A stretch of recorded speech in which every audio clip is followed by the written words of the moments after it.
கர்த்தர் உன்னை தினமும் தேடி வருகிறார் என்ற தலைப்பில் நாம் அதிகமாக தியானித்து வருகிறோம். இன்று கர்த்தருடைய வார்த்தையை தியானிப்போம். கீழ்ப்படுத்துகிறவர் நம்முடைய வாழ்க்கையிலே நமக்காக சில காரியங்களை செய்து நமக்கு கீழ்ப்படுத்தி நம்முடைய வாழ்க்கையை சிறப்பு செய்கிறவர் நம்மோடு கூட இருக்கிறார்.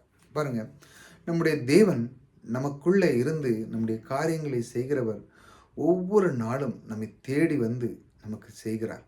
அதை முதல்ல மனசில் நீங்கள் வைக்கணும். கர்த்தர் தான் என்னுடைய வாழ்க்கையை தேடி வந்து என்னை தேர்ந்தெடுத்தவர், என்னுடைய வாழ்க்கையை நடத்துகிறவர் அவரே. அவருடைய வார்த்தை கவனிப்போம். அவனை தெய்வ தூதரிலும் சற்று சிறியவனாக்கினீர், மகிமையினாலும் கனத்தினாலும் அவனுக்கு முடிசூட்டி உம்முடைய கரத்தின் கிரியல் மேல் அவனை அதிகாரியாக வைத்து சகலத்தையும் அவருடைய பாதங்களுக்கு கீழ்ப்படுத்தினீர். தேவன் பாருங்க, இந்த மாதிரி மனுஷனுக்கு எல்லாத்தையுமே கீழ்ப்படுத்தி வைத்திருக்கிறார். இந்த உலகத்தில் பாருங்க, அண்ட சராசரிகளை தேவன் நம்மை ஆண்டு கொள்ள, அதாவது நம்ம ஆண்டு கொள்ளணும்னாலே நமக்கு கீழே தான் எல்லாம் இருக்குன்னு அர்த்தம். அதாவது இந்த மாதிரி தேவன் நமக்கு ஒரு பொறுப்பை கொடுத்துருக்கிறார். இந்த வாழ்க்கையில் இதெல்லாம் செய்யணும் அப்படின்னு. உங்களுடைய குடும்ப வாழ்க்கையிலையும் அப்படி தான். நீங்கள் உங்களுக்கு ஒரு பொறுப்பு இருக்குது. நீங்கள் குடும்பத்தில் பிள்ளைகளை எப்படி கீழ்ப்படுத்தி எப்படி அவங்களை நடத்த வேண்டும், அவங்களுக்கு எப்படி நீங்கள் பெரியவங்களை பார்த்தா எப்படி உபயோக பண்ணணும், இதெல்லாம் நீங்கள் கற்றுக் கொடுக்கும் பொழுது அது ஆசீர்வாதத்தை கொண்டு வருகிறது. தேவன் இதை கற்றுக் கொடுக்கிறார். பிள்ளைகளுக்கு எப்படி நீங்கள் அதை எப்படி செய்யணும், எப்படி இருக்கணும் எப்படின்னு சொல்லிக் கொடுக்குறார். இதெல்லாம் எங்கிருந்து வருகிறது என்றால் தேவனுடைய அன்பான அந்த ஞானத்திலிருந்து வருகிறது. தேவன் தான் இதை கற்றுக் கொடுத்து அந்த ஆசீர்வாதத்தை நீ பெற்றுக்கொள்ள வேண்டும் என்று அவர் விரும்புகிறார். அதனால தான் அது சொல்லியிருக்கிறது, அவனுடைய பாதங்களுக்கு கீழ்ப்படுத்தினார். எல்லாத்தையுமே அவனுடைய பாதங்களுக்கு, இதையெல்லாம் உனக்காக நான் வைத்திருக்கிறேன் என்று சொல்லி இந்த அண்ட சராசரி இருக்கிற மனிதனுக்கு கீழான எல்லாமே அவனுக்கு அடங்கி இருக்கிறது. ஒவ்வொன்றும் அவன் கற்றுக்கொள்ள வேண்டும். கற்றுக்கொள்ளும் பொழுது அவனுடைய வாழ்க்கையிலே மிக சிறப்பாக வாழ்க்கை நடக்கும். ஏனென்றால் அதைத்தான் தேவன் ஒவ்வொரு நாளும் கர்த்தர் உன்னை தினமும் தேடி வந்து இந்த காரியத்தை சொல்லிக் கொடுக்கிறார். இந்த காரியமானது எப்படின்னா, ஒவ்வொரு நாளும் நீங்கள் இதை கவனிக்கும் பொழுது கர்த்தர் என்னை தேடி வந்து எதை கற்றுக் கொடுக்கிறார்? அவர் உங்களுக்கு என்ன கற்றுக் கொடுக்கிறார்?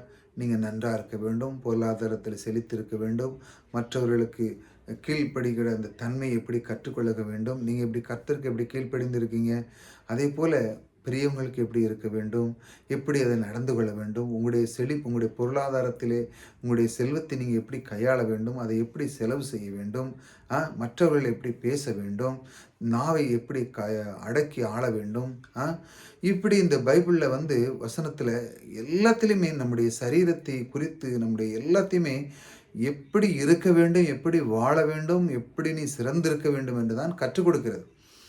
இதைத்தான் அவர் தேடி இந்த மாதிரி கற்றுக் கொடுக்கிறார். இந்த பைபிளில் எழுதப்பட்ட அந்த வார்த்தைகள் எல்லாம் தேவன் உங்களை உயர்த்துகிறார். இதெல்லாம் வாக்கு தத்துவங்கள். இந்த வாக்கு தத்துவங்கள் அனைத்தும் உங்களுடைய வாழ்க்கையில் நிறைவேறும். இதை நீங்கள் புரிஞ்சு கொள்ளணும். ஒவ்வொரு நாளும் இதை ஒரு மனிதன் புரிந்து கொள்ளும் பொழுது, கர்த்தர் இந்த அளவா என்னை தேடி இந்த மாதிரி வார்த்தையை கொடுக்கிறார், நான் எவ்வளோ பெரிய பாக்கியவான் என்று சொல்லி உங்களுடைய உள்ளம் சந்தோஷப்பட வேண்டும். இந்த மாதிரி நீங்கள் ஒவ்வொரு நாளும் கேட்கும் பொழுது, கர்த்தர் என்னை தேடி வருகிறார், தேடி வருவது மட்டுமல்ல, என்னுடைய வாழ்க்கையிலே சிறப்பை கொடுக்கிறார், என்னுடைய வாழ்க்கையை உயர்த்துகிறார், என்னை நாவை கையாளதற்கு அற்புதமான வார்த்தை கொடுக்கிறார், எனக்கு என் கூடவே இருக்கிறார், நான் போகும் இடமெல்லாம் அவர் வருகிறார், எனக்கு தேவையான பொருட்கள், ஐஸ்வர்யம் இதையெல்லாம் அந்தந்த நேரத்தில் எனக்கு கொடுக்கிறார், எனக்கு குறைவில்லாத வழிகளை நடத்துகிறார். ஆகையால் நான் எதற்கும் குறைவில்லாமல் வாழ்கிறேன். என்னுடைய வாழ்க்கையை அவர் கையிலே நான் ஒப்பு கொடுத்ததனால் அவர் நடத்துகிறார். அதனால் நான் சோர்ந்து போவதில்லை. அவருக்கு நான் எந்த நேரம் இருந்தாலும் அவருக்கு நான் நன்றி சொல்ல பாக்கியவனாக இருக்கிறேன். எந்த சூழ்நிலை இருந்தாலும் நான் அவரிடத்தில் நான் சொல்லுகிறேன், அவர் என்னை வழிநடத்துகிறார் என்று நீங்கள் ஒவ்வொரு நாளும் இதை நீங்கள் அறிந்து கொள்ளும் பொழுது அவர் இந்த மாதிரி வார்த்தைகளை கொண்டு உங்களுடைய வாழ்க்கையை வழி நடத்துகிறார். அதனால் நீங்கள் சோர்ந்து போகாதீர்கள். மீண்டும் அந்த வசனத்தை வாசிக்கிறேன். அவனை தேவதூதரில் சற்று சிறியவனாக்கி, அதனோட நம்முடைய தேவதூதரில் நமக்கு கொஞ்சம் சிறியவனாக்கிறார் அப்படி சொல்ல, மகிமையினாலும் கனத்தினாலும். தேவன் பாருங்க, மகிமையும் கனமும் நமக்கு மிக மிக முக்கியம். நம்முடைய வாழ்க்கையில மகிமை கனத்தினாலும் அவனுக்கு முடிசூட்டி, நம்முடைய வாழ்க்கையிலே நமக்கு முடிசூட்டுகிறார் தேவன். நமக்கு எங்கு சென்றாலும் கனமும் மகிமையும், அந்த கிரீடம் நீங்கள் எங்கேயாட்டு நின்று பேசுனீங்கன்னா, அந்த ஆள் வந்திருக்காரு, கொஞ்சம் உட்காருங்க உட்காருங்க உட்காருங்க, உங்களுக்கு இடம் தரேன். அவங்களுக்கு ஒரு மரியாதை, ஒரு கனம். ஏனென்றால் உங்களுடைய நாவிலிருந்து வருகிற வார்த்தை இருக்கு, அதாவது அது அவங்களுக்கு ஒரு ஊக்குவிக்கிறது. அவங்களுக்கு அந்த வார்த்தை மூலமாக உங்களுடைய குடும்பங்கள் முதல்ல அவனே அதை அவன் ஏற்றுக்கொண்டு அவனுடைய வாழ்க்கையிலே பிரகாசம் மறப்பான்.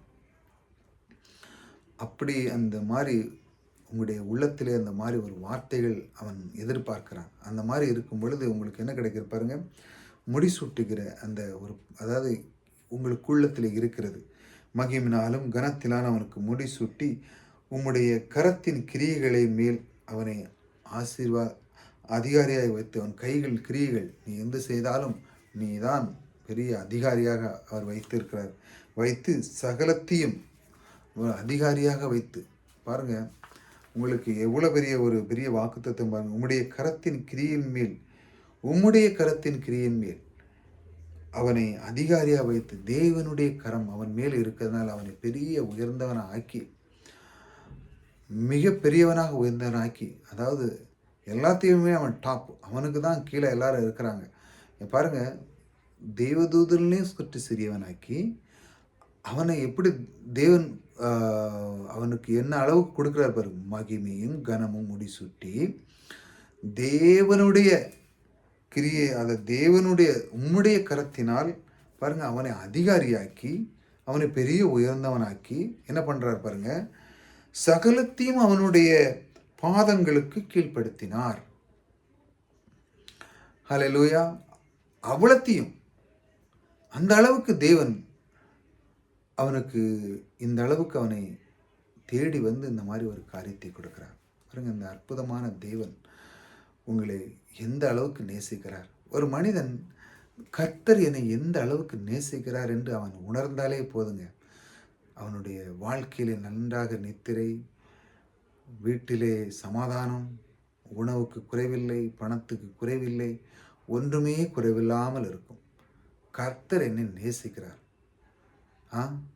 கர்த்தரை கனம் பண்ணும் பொழுது உங்களுடைய வாழ்க்கையிலே குறைவே இருக்கிறது. அதான் சங்கீதக்காரன் சொல்லுகிறான், கர்த்தரை நம்புகிற மனுஷன் பாக்கியவான். இந்த கர்த்தரை நீங்கள் நம்பிட்டீங்கன்னு வச்சுங்களா, கர்த்தர் தான் எனக்கு என்ற நம்பிக்கை நீங்கள் உள்ளத்தில் வைக்கும் பொழுது, இந்த தேடி வந்த தேவன், உங்களை ரட்சித்த அந்த தேவன் உங்களுடைய வாழ்க்கையை சிறப்பாக கொண்டு போவார். ஒரு நாள் உங்களை கைவிட மாட்டார். நீங்கள் மிகப்பெரிய அதிகாரியாக, நீங்கள் எந்த ஸ்தானத்தில் இருந்தாலும் நீங்கள் தான் டாப்பில் இருப்பீங்க. அந்த அளவுக்கு உங்களை உயர்த்தி உங்களுக்கு எல்லாத்தையும் உங்களுக்கு கீழ்ப்படுத்துவார். ஏனென்றால் நீங்கள் தேவனை அறிந்தவர்கள், உங்களுக்கு ஒரு குறை இருக்காது. இந்த அற்புத தேவன் உங்களோடு கூட இருக்கிறார். கர்த்தர் உங்களை ஆசீர்வதிப்பார்.